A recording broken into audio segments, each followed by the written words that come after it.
before the headlines, before the private jets, before the mansions, before the world knew his name, there was just a boy, growing up in Brooklyn, in an ordinary neighborhood, with ordinary problems.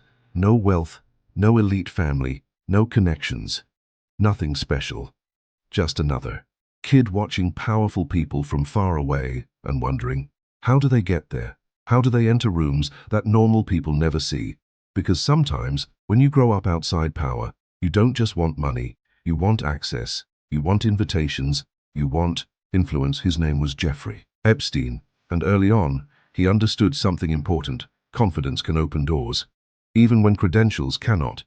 He wasn't famous, not brilliant, not exceptional, but he was observant, very observant. He watched how rich people spoke, how they dressed, how they carried themselves, how they built trust, because power is often psychology, not talent. He started small, working normal jobs, even teaching for a short time. Then suddenly, somehow, he entered Wall Street. No degree, no clear path, yet doors kept opening. And nobody fully understood why.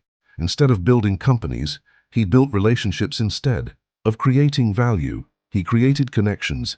Politicians, bankers, celebrities, royalty, always standing beside powerful people, always smiling, always mysterious, and mystery creates status. Because when nobody understands what you do, they assume it must be important. Slowly, outside, rented the inner circle, private meetings, exclusive parties, luxury homes. And just like that, he wasn't watching power anymore. He was standing next to it. But what he built wasn't success, it was an illusion. And illusions don't last forever. Power doesn't always come from money. Sometimes it comes from proximity. Stand close to powerful people long enough, and their shadow protects you. And Epstein mastered this perfectly. He didn't chase crowds. He targeted individuals, specific individuals. Scientists, CEOs, politicians are oil. Families, people whose names alone created protection. He hosted dinners, private flights, private islands, private events. No cameras, no outsiders, just influence. Because rich people value privacy, and privacy creates trust, and trust creates access. Soon, he wasn't just attending events, he was hosting them. People flew to see him. They introduced friends. His network multiplied quietly, silently, like a web spreading everywhere. But here's the strange part. Nobody could clearly explain what he actually did, what business he really ran, where the money came from. It was always vague, always mysterious. And sometimes mystery is more powerful than proof, because people assume if everyone important knows him, he must be important. Photos started appearing with presidents, with royalty, with billionaires. Always there, always nearby, never fully explained. And over time, his image grew, not because of achievement, but because of association. But power built on association is fragile. Because if those associations disappear, everything disappears, and soon questions would start coming, journalists digging, investigators looking closer, and the illusion would begin to crack. For years, he looked untouchable, protected, invisible, like consequences didn't apply to him. But illusions always have an expiration date. Always. The first accusations were quiet, easy to ignore, small stories, local reports, things powerful people could bury, and, for a while, it worked. Settlements, silence, secrets. Problem disappearing, just like before. But the world was changing. The internet remembered everything. Journalists asked harder questions. And suddenly, mystery stopped looking impressive. It started looking suspicious. Reporters followed the money, followed the paperwork, followed the connections, and something strange appeared.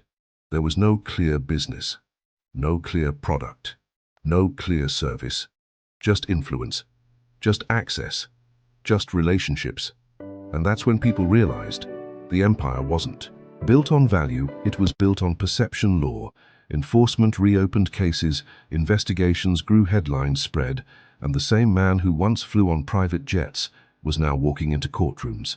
The contrast was brutal, from luxury to legal trouble, from private islands to public exposure. and something else happened.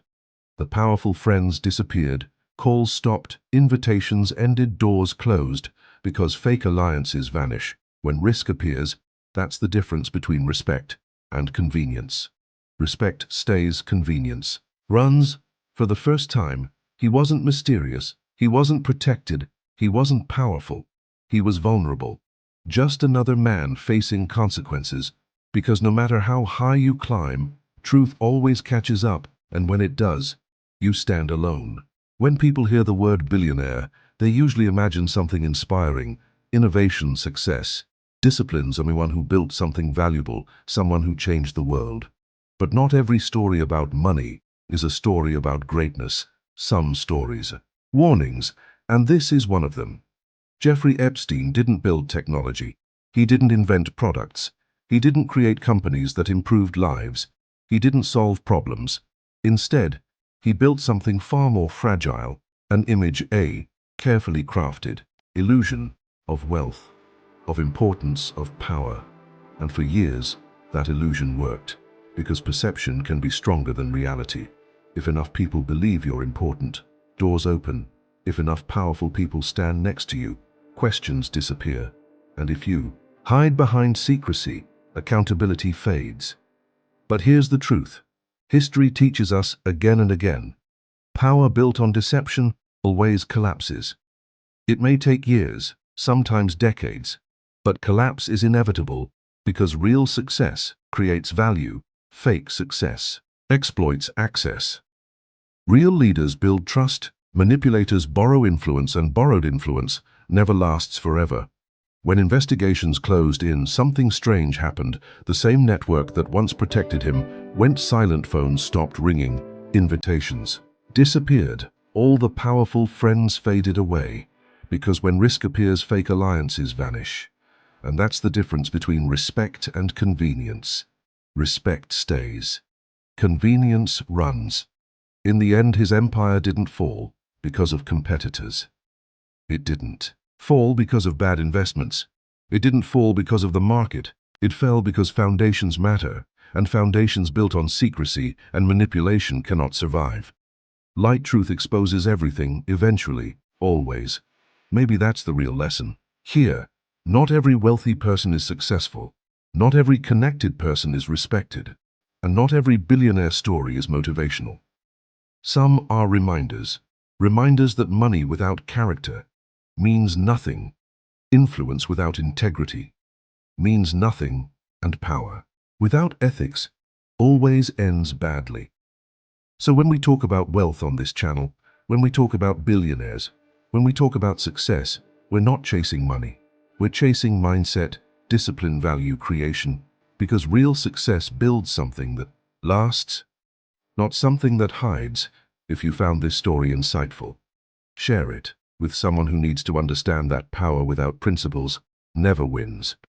Like this video, subscribe for more deep documentaries about influence, mindset, and the hidden psychology behind success, and click the next video on your screen because the next story might surprise you even more.